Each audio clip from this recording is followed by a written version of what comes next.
नमस्कार दोस्तों, news centre bye Jitu में आपका स्वागत है। आइए हम आपको गुप्त और गुप्तोत्तर काल से संबंधित कुछ महत्वपूर्ण विभिन्न आयोगों द्वारा पूछे हुए लास्ट ईयर के क्वेश्चन करा रहे हैं। तो आप लोग यदि यूपी पीसीएस यूपी आरओ जैसी एग्जाम के लिए तैयारी कर रहे हो तो आपके लिए काफ़ी इंपॉर्टेंट होने जा रहा है एपिसोड। तो आइए शुरू करते हैं। यदि आपने पिछले 2 एपिसोड नहीं देखे तो उनको पहले देख लीजिएगा, उसके बाद आप इस वीडियो को देखिएगा, क्योंकि मैंने 45 नंबर तक पहले करा चुका है। अब आगे 46 से शुरू करेंगे। तो देखते हैं। कौशे शब्द का प्रयोग किया गया है, तो ये रेशम के लिए किया गया है। यूपी पीसीएस का क्वेश्चन है, देख सकते हो। कौशे शब्द रेशम के लिए। चीनी लेखक भारत का उल्लेख किस नाम से करते थे, तो ये यिनतू नाम से करते थे।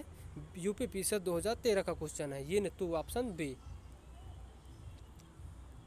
आगे देख लेते हैं। निम्नलिखित जोड़ों में से कौन जोड़ा सुमेलित नहीं है, तो ये हरिसेन हर्षवर्धन। तो हरिसेन हर्षवर्धन सुमेलित नहीं है, क्योंकि हर्षवर्धन के समय बाणभट्ट था। याद रखिएगा, हरिसेन ये समुद्रगुप्त का दरबारी कवि था, तो इसलिए ऑप्शन सी इसका गलत है। और आप तीनों को याद रख सकते हो कि रविकीर्त पुलकेशिन द्वितीय के समय था, भवभूति कन्नौज के यशोवर्मन के समय, दंडी नरसिंह वर्मन के समय ये सुमेलित हैं। ऑप्शन तीनों सुमेलित हैं, सी ऑप्शन सुमेलित नहीं है। 49 देख लेते हैं। अमीर खुसरो अलाउद्दीन खिलजी के समय, कालिदास चंद्रगुप्त द्वितीय के समय, हरिसेन समुद्रगुप्त के समय, बाणभट्ट हर्षवर्धन के समय। तो इसका ऑप्शन बी इसका सही आंसर है। अगला देख लेते हैं। क्वेश्चन नंबर 50 देख लेते हैं। यूपीएससी का क्वेश्चन है। चीनी यात्री फाहियान ने कनिष्क द्वारा, तो ये कनिष्क द्वारा नहीं, ये चंद्रगुप्त द्वितीय द्वारा पहली बार चंद्रगुप्त कनिष्क के समय में चतुर्थ संगीत का आयोजन किया गया था। लेकिन चीनी यात्री फाहियान जो आया था, ये चंद्रगुप्त द्वितीय के समय आया था। तो ये चंद्रगुप्त द्वितीय के समय आया था, तो ये गलत है, ऑप्शन ए इसका गलत आंसर है। और आगे देख लेते हैं। चीनी यात्री ह्वेनसांग हर्ष से मिला, तो चीनी यात्री ह्वेनसांग हर्ष से मिला और उसे बौद्ध धर्म का प्रतिरोधी पाया। तो गलत, बौद्ध धर्म का प्रतिरोधी नहीं था, ये बौद्ध धर्म का अनुयायी शासक था। तो ऑप्शन बी भी इसका गलत है, ऑप्शन 2 भी गलत है। तो इस प्रकार इसके दोनों ऑप्शन गलत हैं, ऑप्शन 1 और 2। अगला देख लेते हैं 51। निम्नलिखित में से किसका प्राचीन भारत के आयुर्वेद शास्त्र से संबंध नहीं है, तो ये भास्कराचार्य का आयुर्वेद शास्त्र से संबंध नहीं है, क्योंकि धन्वंतरी, चरक, सुश्रुत ये चारों ही एक चिकित्सक थे। तो इस प्रकार से ऑप्शन बी इसका सही गलत है। अगला देख लेते हैं।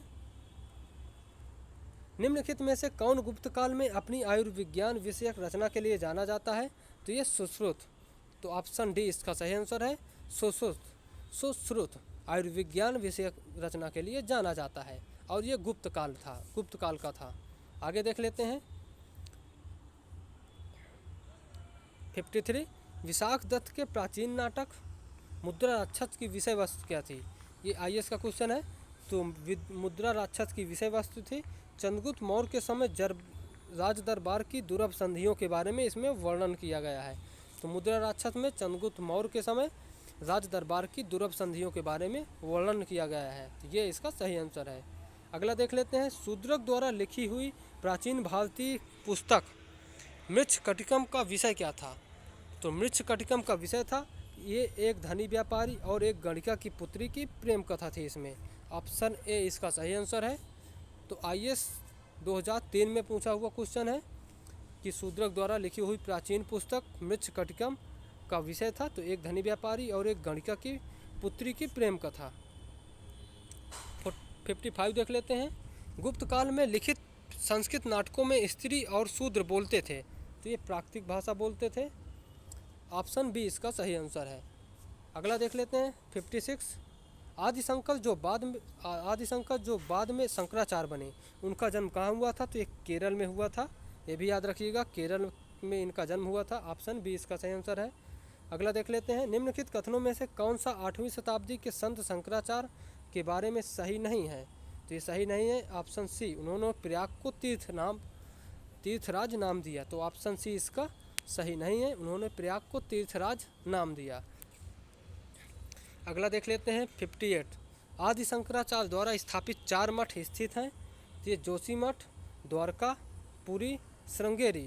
तो आदि शंकराचार्य द्वारा स्थापित 4 मठ हैं, जोशी मठ, द्वारका, पुरी, श्रृंगेरी, ये चारों मठ है। यूपी पीसीएस का क्वेश्चन है। आगे देख लेते हैं 59, निम्नलिखित में से कौन सा चार धाम में सम्मिलित नहीं है? तो चार धाम में याद रखिएगा, पुरी सम्मिलित है, द्वारका सम्मिलित है, रामेश्वरम सम्मिलित है और वहीं मानसरोवर सम्मिलित नहीं है। क्योंकि मानसरोवर नेपाल में पड़ता है और इसकी यात्रा लोग करते हैं मानसरोवर की, तो ये चार धाम में सम्मिलित नहीं है। अगला देख लेते हैं, भारत में सबसे प्राचीन विहार कौन है? तो भारत में सबसे प्राचीन विहार नालंदा विहार है। ये भी याद रखिएगा, इसको कुमारगुप्त ने इसकी स्थापना करवाया था, याद रखिएगा, कुमारगुप्त ने। और ये चंद्रगुप्त द्वितीय का उत्तराधिकारी था, याद रखिएगा, चंद्रगुप्त द्वितीय का उत्तराधिकारी था कुमारगुप्त। अगला देख लेते हैं, नालंदा कहाँ स्थित है? तो ये बिहार में स्थित है। बिहार एमपी पीसीएस में पूछा हुआ क्वेश्चन है। नालंदा कहाँ स्थित है? तो ये बिहार में स्थित है। अगला देख लेते हैं, नालंदा विश्वविद्यालय के विनाश का क्या कारण था? तो ये मुसलमान कारण था, क्योंकि मुस्लिम आक्रमण के समय उन्होंने नालंदा को तहस नहस कर दिया और वहाँ पर आग लगा दी। तो इस प्रकार से ऑप्शन ए इसका सही आंसर है। सती प्रथा का सर्वप्रथम अभिलेखीय साक्ष्य कहाँ प्राप्त हुआ है? तो ये एरण से प्राप्त हुआ है। ये भी काफ़ी इंपॉर्टेंट है, यूपी पीसीएस मेंस में क्वेश्चन पूछा हुआ है कि सती प्रथा का प्रथम अभिलेखिक साक्ष्य प्राप्त हुआ है, तो ये एरण से प्राप्त हुआ है, ऑप्शन ए। हर्ष के दरबार में ह्वेनसांग को एक दूत के रूप में किसने भेजा?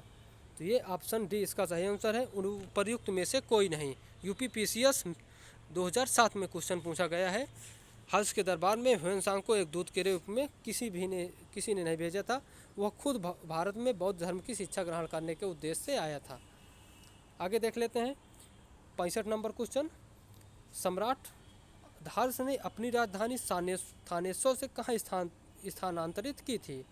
तो सम्राट हर्ष ने अपनी राजधानी थानेश्वर से कन्नौज स्थानांतरित की थी, तो ऑप्शन सी इसका सही आंसर है। ऑप्शन सी याद रखिएगा, ऑप्शन सी इसका सही आंसर है। अगले देख लेते हैं क्वेश्चन नंबर 66, नर्मदा नदी पर सम्राट हर्ष के दक्षिणावर्ती अग्रगमन को रोका, तो पुलकेशिन द्वितीय ने रोका। ये भी याद रखिएगा, नर्मदा नदी पर सम्राट हर्ष के दक्षिणावर्ती अग्रगमन को रोका, तो पुलकेशिन द्वितीय ने। उत्तर प्रदेश में स्थित वह स्थल जहां हर्षवर्धन ने बौद्ध महासम्मेलन का आयोजन किया था, तो ये प्रयाग में। तो उत्तर प्रदेश में स्थित वह स्थल जहां हर्षवर्धन ने बौद्ध महासम्मेलन का आयोजन किया था, तो ये प्रयाग में आयोजित किया था। ये भी काफ़ी इंपॉर्टेंट है, यूपी लोअर में पूछा हुआ क्वेश्चन है। 68 देख लेते हैं, सम्राट हर्षवर्धन ने 2 महान धार्मिक सम्मेलनों का आयोजन किया, ये कहाँ पर किया था? तो ये कन्नौज और प्रयागराज में किया था। आप याद रख सकते हो कि कन्नौज और प्रयागराज में सम्राट हर्षवर्धन ने 2 महान धार्मिक सम्मेलनों का आयोजन किया था। अगला देख लेते हैं, हर्ष के समय की रचनाएं किसकी पुस्तकों में निहित हैं? तो हर्ष के समय की रचनाएं कल्हड़ की राजतंगणी के में निहित हैं, याद रखिएगा, ऑप्शन बी इसका सही आंसर है।